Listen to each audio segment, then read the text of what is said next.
Alright, let's get right back into it. Welcome back to another video. This is the final one of the special edition low quality security cam footage mock fights of the night. We've got Ja on the far side, we've got Marco on the near side in the blue shorts. Both these fellas have fought tonight and they came in for some extra credit. So I've said it before, Ja's got some pretty good stand-up.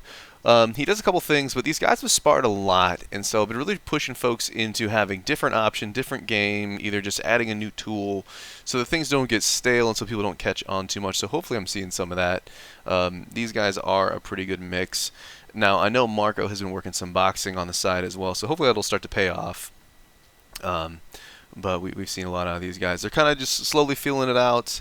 I don't think fatigue is going to be a factor from the previous fights just because there's been a lot of time in between.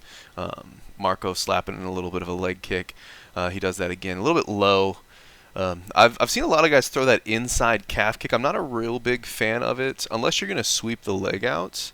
I'm not a big fan because I think it gets checked easily. Hard to tell if it would do any damage because you really got to get around the side of the bone for it. And again, I think it gets checked pretty easy. We're seeing some hands back and forth. We see a body shot. It's a bit risky just throwing that body shot just alone like that. Of course, these guys are wearing bigger gloves so you can get away with it. But I still would like to see it covered up. You know, potentially if these guys are going to take MMA fights, I'm thinking as if my opponent has MMA gloves on. And so to step and lunge like we just saw right there, you're a little bit more vulnerable to a kick or to a counter punch. Let's throw the hands. Let's get my opponent's hands up and out of the way, and then I can either obscure their vision and get an angle on them, or just like that. See, that was pretty good. He threw up top, and then he was able to get that body shot. Now we are seeing Ja's hands low, so I'm worried about a head kick. But, you know, for better or for worse, Marco's not really throwing those head kicks. So we shall see. Is that something you want to count on? He might surprise you and catch one. We'll just have to wait and see. Ja's with the hands at the hips. A little bit concerning. Marco always liked that forward style. He always he'll be the first one to say where he likes to get in there and have more of a Mexican style. Here we're seeing a little bit more boxing out of him than brawling, but when they crank up the heat a little bit, I do think we're going to see that typical Aztec boxer style coming out, coming forward. I've seen Marco leaning back a lot, so when you throw that first punch, he always kind of leans back, but it's really difficult to go anywhere out of that. He's standing tall. He's not bent at the hips and at the knees, so you're kind of leaned off balance. Now, when him and I go MMA, if I get him lean back like that, I throw one punch, he dodges back. As long as I don't catch an uppercut or a knee, he's in a real difficult spot to deal with a takedown, so that's been successful. So we've been working on that, getting more slips, bending your legs, using your legs, getting head movement. Right now, we're not seeing a lot of head movement. We're only seeing it as a reaction that's going to make you slower. Think of like a tennis player. When I'm playing tennis against you, I'm bouncing around, I'm left and right, I'm side to side, lateral moving, I'm warm, I'm waiting on you to send that ball over the net. You want to be loose, you want to be moving. That's why we get our head movement moving before we need it. If you're just still and then you react to each thing, you're going to be a little bit behind the curve. So that's the end of the first round. Shea doing the corner, putting the ice bag around the neck. That is the way I like to do it. I'd make that bag just a little bit more flat, but it could be slippery at this point just from condensation and from melting. The ladies, because they're smarter than the men, have been wiping the bags down between the fights because hygiene is a thing. But this is the first time we did the bags out here. It's just a double-bagged Ziploc with some ice in it. Who knows what I'm doing over here? Just talking some crap, I guess. Oh, I know what it is. I was actually telling him to posture up and sit up tall and breathe. If you sit with your chest kind of caved in, you're not going to expand your lungs as much. So maybe you're getting 80% of your air. I don't know about you, but I want all of it. So if you can sit up big, sit up tall, open up that chest a little bit, it's going to be more convenient for you. So if I tell one corner something, usually I'll tell the other corner the same thing. These guys are standing over here. So who is that? Is that Daniel? Who's that cornering over there? Maybe it's Manny. Hard to tell. But they touch gloves. We're into the second round. We're moving it out a little bit. These guys always kind of start off a little bit slow. It's a traditional Thai thing to start your round a little bit slow and slowly kind of build up the momentum of a fight. I don't know if it's frowned upon or if it's just not the style they do, but they don't like to come out swinging. We see that a lot in American boxing, American fight, where a guy will just come out there and sprint it. I don't know if that's more of a culture thing or more of a strategy thing, because we've seen it all the time. You go out there 30 seconds, you're kicking ass, and then next thing you know, you can't breathe and your arms are heavy and they're down by your waist, and then you're just getting picked apart by someone who is, older, smaller, more technique, whatever. So again, I don't know if it's a technique thing or if it's a style thing. Yet to see. I do like that Ja is getting off and going high and going low, but he does kind of get stuck on one leg when he's leaning off to that left side, and so I'm wondering if somebody's going to start catching him on that. But not seeing a ton of footwork from Marco. I would like to see a little bit more lateral movement, a little bit of in and out. Is that a fatigue thing? Is that something we need to train? We might just need to train his legs more so that he's got the gas to do it, so he can get in there, bob, weave, use his legs, bend at the knees, bend at the hips. Don't just stand up on your bones, being tall and being lazy. In Thai boxing, we fight a little bit more tall because we're worried about kicks and we're worried about knees more, but it doesn't mean that we can kind of be lazy and just be standing too tall with those hips locked. I'll probably have to do a video to explain that better. But we're seeing some kicks, we're seeing some knees, not a ton of action. I think part of it's not wanting to blow your wad, a good body shot there, but maybe a little bit of fatigue. We see the head kick without a setup, it gets blocked. Most head kicks without setups are going to get blocked, and then if you throw it again, the guy's probably going to chop out your leg. So again, let's set those up. Throw those hands, get your guy's hands up so he can't see your kick, and you'll have a higher success rate. Is what we're looking for. Good little side kick, mixing it up. There you go. Head kick. No. If we just sat back and counted all the head kicks that didn't have setups and how many times they got blocked, I think the hit rate would be less than 10%. So something to think about. You're very vulnerable with that leg up in there. I'm not saying don't throw it, but that's something that we're thinking about. Last fight of the night. These guys are going to close it out for us. I believe this is late in the second round.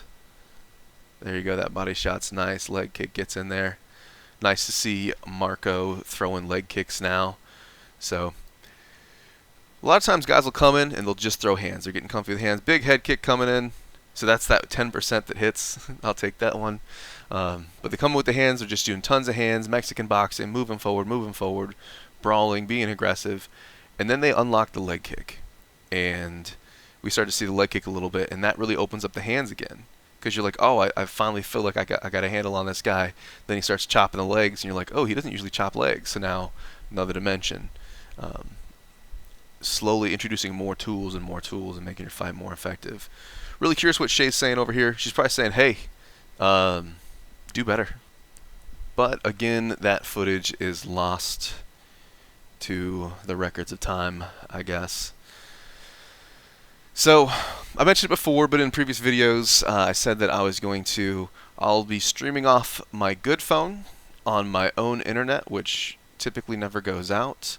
I'll have a backup phone recording in case we lose footage, and then I'll bring the laptop in, and then I'll have that with the stream up just to double check and make sure things are kosher and everything's going along. So here we go.